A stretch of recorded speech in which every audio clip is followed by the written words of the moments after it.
अहमदाबाद में देश का सबसे बड़ा विमान हादसा हुआ, जिसमें 250 लोग दुर्घटना के शिकार हो गए। किसी का पति चला गया तो किसी का पिता। अपनों से बिछुड़ने के दर्द की ये दास्तान बहुत लंबी है। इस हवाई दुर्घटना में जान गंवाने वाले मृतकों के प्रति कांग्रेस के कार्यकर्ताओं ने शोक संवेदना प्रकट करते हुए घटना के उच्च स्तरीय जांच की मांग की। कांग्रेस के जिलाध्यक्ष विजेंद्र यादव के नेतृत्व में टैक्सी स्टैंड स्थित अंबेडकर सेवा सदन से कैंडल मार्च की शुरुआत हुई। सभी कार्यकर्ताओं ने हाथ में कैंडल लेकर RN शाह चौक तक मौन कैंडल मार्च निकाला।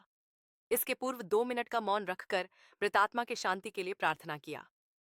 जिलाध्यक्ष ने कहा कि यह बेहद दुर्भाग्यपूर्ण घटना है।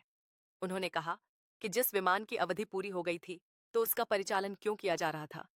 कांग्रेस के जिला जवाहर किशोर उर्फ रिंकू यादव ने कहा कि ये यात्रियों की सुरक्षा में पूरे देश में उन्होंने कहा और राज्य कि नागरिक उड्डयन खास मंत्री को करके नैतिकता के दुनिया आधार में पर भी त्याग लोग पत्र दे देना मर्माहत चाहिए। है। इसके इसके अलावा प्रति हम लोगों को अमित शाह कांग्रेस और PM जनों मोदी के का इस्तीफे की मांग संवेदना मैं व्यक्त करता हूँ। कांग्रेस पूरी पार्टी की हमारा पूरी इकाई सभी जगह इसके संवेदना व्यक्त किया है। और अभी तक जो सरकार के द्वारा चैनीज से चल के और विमान यहाँ तक आता है उसका आयु सीमा होता है, उस पर ध्यान नहीं रखा जाना, ये तो निग्लिजेंसी है। जब ध्यान नहीं रखा जाएगा, हर चीज़ का उम्र होता है, सीमा होता है। आज हमारे मारे गए इतने परिवार के प्रति संवेदना व्यक्त करने के लिए आदरणीय प्रधानमंत्री भी सामने नहीं आए, ये दुखद बात है। और पूरे देश को हिला के रख दिया इस घटना से। लोग कांग्रेस पार्टी की तरफ से आज हम लोग यहाँ पहले तो 1 मिनट का मौन धारण किए, फिर मोमबत्ती जला के जुलूस लेके हम लोग आनंद चौक तक जाने का काम किया। और मृतक परिवार को हम लोगों की तरफ से बहुत गहरी संवेदनाएं हैं, जो कहा नहीं जा सकता है। हम लोग हो जाता है।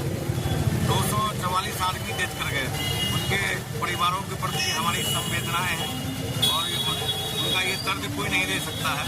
लेकिन ये दर्द आखिर होता क्यों प्रधानमंत्री जी? बार बार कहीं पुलवामा में अटैक हो जाता है, कभी रेलवे हादसा हो जाता है, कभी फ्लाइट गिर जाती है। इतने हादसे आपके ही समय में क्यों हो रहे हैं? क्योंकि आपकी जांच की कमी है। आप पनिशमेंट नहीं दे पाते उन अधिकारियों को, उन कर्मचारियों को जो इस देश के साथ गद्दारी और उन जानों के साथ खेलने का काम करते हैं। वो मासूम बच्चे, उनका क्या कसूर था जो इस हादसे में चले गए? मैं पूरी सरकार से गुजारिश करूंगा, फिर इनसे कुछ कहने की तो कोई बात ही नहीं है, क्योंकि इनके सरकार में ना इस्तीफा होता है और ना कोई जांच कमेटी बैठती है।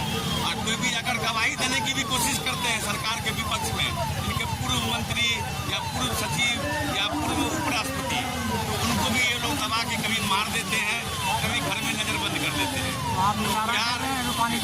सीधा सीधा समझिए कि बिहार इस बार उद्घोष करेगा। 25 का चुनाव बिहार का चुनाव नहीं, इस देश का चुनाव रहेगा। और अहमदाबाद में देश का सबसे बड़ा विमान हादसा हुआ, जिसमें 250 लोग दुर्घटना के शिकार हो गए। किसी का पति चला गया तो किसी का पिता।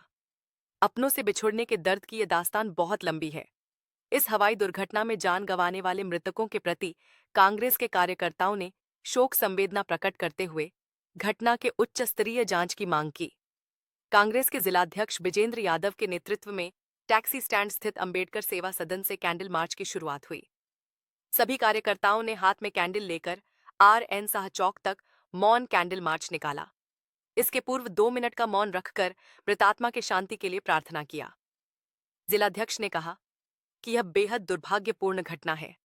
उन्होंने कहा कि जिस विमान की अवधि पूरी हो गई थी तो उसका परिचालन क्यों किया जा रहा था। कांग्रेस के जिला जवाहर किशोर उर्फ रिंकू यादव ने कहा कि ये यात्रियों की सुरक्षा में पूरे देश में उन्होंने कहा और राज्य कि नागरिक उड्डयन खास मंत्री को करके नैतिकता के दुनिया में आधार पर भी त्याग लोग पत्र दे देना मर्माहत चाहिए। है। इसके इसके अलावा प्रति हम लोगों को अमित शाह और कांग्रेस PM जनों मोदी के का इस्तीफे की मांग संवेदना मैं व्यक्त करता हूँ। कांग्रेस पूरी पार्टी की हमारा पूरी इकाई सभी जगह इसके संवेदना व्यक्त किया है। और अभी तक जो सरकार के द्वारा चैनीज से चल के और विमान यहाँ तक आता है उसका आयु सीमा होता है, उस पर ध्यान नहीं रखा जाना, ये तो निग्लिजेंसी है। जब ध्यान नहीं रखा जाएगा, हर चीज़ का उम्र होता है, सीमा होता है। आज हमारे मारे गए इतने परिवार के प्रति संवेदना व्यक्त करने के लिए आदरणीय प्रधानमंत्री सामने नहीं आए, ये दुखद बात है और पूरे देश को हिला के रख दिया इस घटना से। लोग कांग्रेस पार्टी की तरफ से आज हम लोग यहाँ पहले तो 1 मिनट का मौन धारण किए, फिर मोमबत्ती जला के जुलूस लेके हम लोग आनंद साहब तक जाने का काम किया और मृतक परिवार को हम लोगों की तरफ से बहुत गहरी संवेदनाएं हैं, जो कहा नहीं जा सकता है। हम लोग हो जाता है।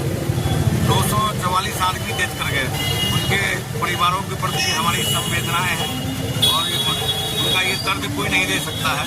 लेकिन ये दर्द आखिर होता क्यों प्रधानमंत्री जी? बार बार कहीं पुलवामा में अटैक हो जाता है, कभी रेलवे हादसा हो जाता है, कभी फ्लाइट गिर जाती है। इतने हादसे आपके ही समय में क्यों हो रहे हैं? क्योंकि आपकी जांच की कमी है। आप पनिशमेंट नहीं दे पाते उन अधिकारियों को, उन कर्मचारियों को जो इस देश के साथ गद्दारी और उन जानों के साथ खेलने का काम करते हैं। वो मासूम बच्चे, उनका क्या कसूर था जो इस हादसे में चले गए? मैं पूरी सरकार से गुजारिश करूंगा, फिर इनसे कुछ कहने की तो कोई बात ही नहीं है, क्योंकि इनके सरकार में ना इस्तीफा होता है और ना कोई जांच कमेटी बैठती है। और कोई भी अगर गवाही देने की भी कोशिश करते हैं सरकार के विपक्ष में, इनके पूर्व मंत्री या पूर्व सचिव या पूर्व उपराष्ट्रपति, तो उनको भी ये लोग दबा के कभी मार देते हैं, कभी घर में नजरबंद कर देते हैं। तो बिहार सीधा समझिए कि बिहार इस बार उद्घोष करेगा। 25 का चुनाव बिहार का चुनाव नहीं, इस देश का चुनाव रहेगा और